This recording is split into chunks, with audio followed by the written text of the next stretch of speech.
Skip's Clippers lost their second-round opener to the Jazz, 112-109, and Paul George had a rough night, guys. He shot just 4 of 17 and never got into a rhythm, despite playing a team-high 37 minutes. PG did make a few late threes to keep the game close, but after the loss, he put the onus on himself to improve, saying, quote, "Fact of the matter is I didn't shoot the ball well. I thought I was indecisive on my approach, but I will be a little bit better on taking the shots that I want." So, Shannon, what letter grade would you give Paul George for last night? He failed, Skip. I mean, he missed his first 5 shots. He missed 12 of his first 14 shots. And, Skip, had they not won that series against Dallas, he would have gotten crushed.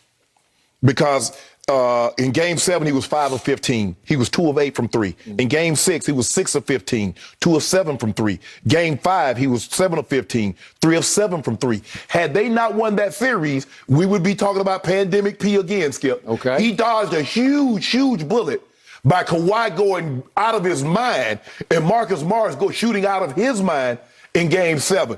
Because had that not, Kawhi went crazy in Game 6. Marcus Morris lost his mind shooting the ball in Game 7. Had those things not happened, Skip, he would be getting skewered today in LA. They would still be writing articles about how he came up small again.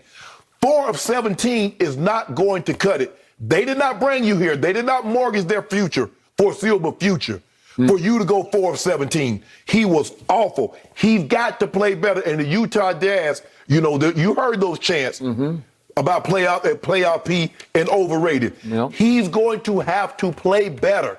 Because think about it, Skip, even though they were playing bad, he and Kawhi in the first half, they had a 13-point lead, thanks to Luke Kennard and the guy you mentioned, Boogie, in those little 3 or 4 minutes that he played. But I'm not worried about Kawhi. Well, if you're right about what's about to happen, if it's going to be Utah in 5, he's going to get skewered for this, right? I'm not worried about Kawhi. Kawhi has shown the ability to bounce back after playing bad games. He doesn't normally put together back-to-back bad games come playoff time. Okay. Paul George hasn't shown that, Skip. So I'm going to focus just on last night. I'm going to give Paul George a B for last night because he redeemed himself in my eyes in the fourth quarter. He scored 13 points and had 4 rebounds and a late key assist to Kawhi. He scored 7 of the last 9 points and assisted on the one to Kawhi. Well, they'd have blown him out if he would have missed 12 of his first 14. He got them back in the game, and at that point he was 2 for 15, and all of a sudden he says, "No, I got this," and he almost got it all the way home. 4 of 17, and you gave him a B for 4 of 17. 13 points in the fourth quarter for Pandemic P, that's playoff P to me. Skip, you do realize you lost. How do you get a pass? How do you get that? You shoot that poorly. What did I tell you right out of the box today? On the final possession, I wish that when Kawhi had handed it off quickly to playoff P, I wish that Paul George had gone straight up and shot it because he's a much better distance range rainbow shooter than Kawhi from 3. And he had the better shot because he's going to his right. And you could just take one big dribble and go straight up. And I think he had the shot to win it because he had a hot hand in the fourth quarter. And you remember what happened in 2018 when he was in Utah, right? You remember that game, right? Oh, it was horrendous. This was very comparable. But the only difference is he put 5 on it. He had a nice solid spade hand while Russ went ham 44. He and Donovan Mitchell. You gave that man a B for that. You ought to be. Boy, I sure wish I'd have been. See? You are all in on this one. I cannot wait to see how it plays. I wish you were my high school teacher. Shannon is the biggest Utah fan around these days. Julio Jones is already making a big impact on his new teammates in Tennessee. Let me explain, guys, next. NBA analyst Chris Broussard. Chris, should the Clippers be encouraged or discouraged by their Game 1 loss? Well, they shouldn't be discouraged because we knew that it would be tough for them to go into Utah and beat a Jazz team that had 5 or 6 days of rest. And you were coming off this tough emotional series, 7-game series that ended just 2 days ago. So you knew it would be a tough chore to go in there and win Game 1. And Clippers fans can tell themselves, as well as the players, hey, we almost won that game with our 2 best players struggling. Kawhi Leonard had 23 points, 9 of 19. For him, that's not a great night. And Paul George shot 4 for 17, even though he had 20 points and played well in the fourth quarter with 13 points. But George struggled. So all of that happened, and you still had a chance to win the game at the end. That said, I did see some things that would give me concern if I'm a Clippers fan. Number one, you saw that Mike Conley didn't play either.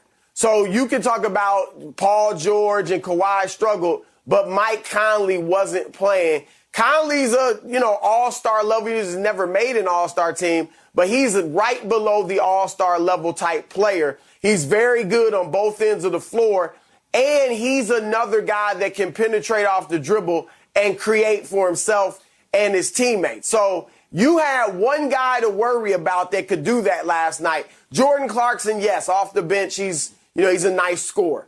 But for the most part, you had one guy to worry about as far as creating his own stuff, and that was Donovan Mitchell. And we saw he went for 45.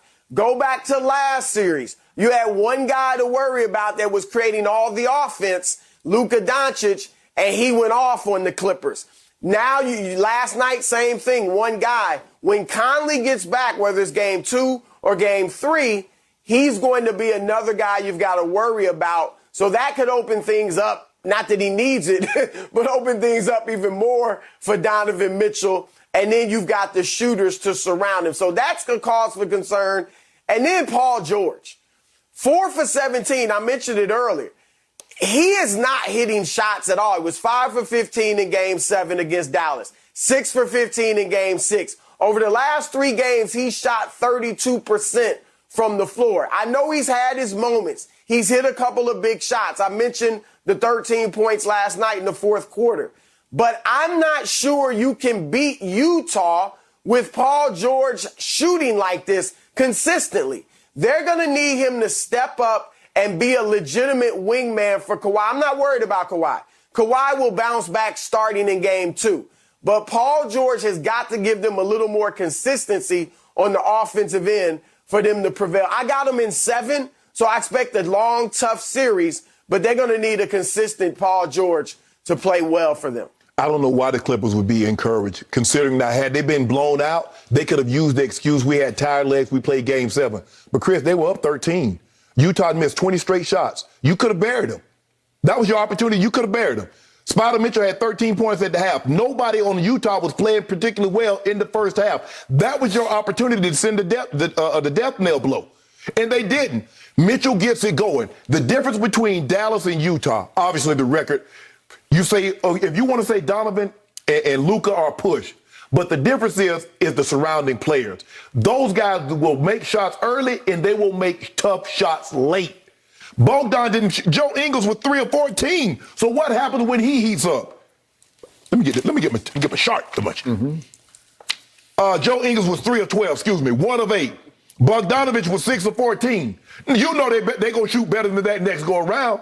Now, Chris, you keep telling me they're elite wing defenders.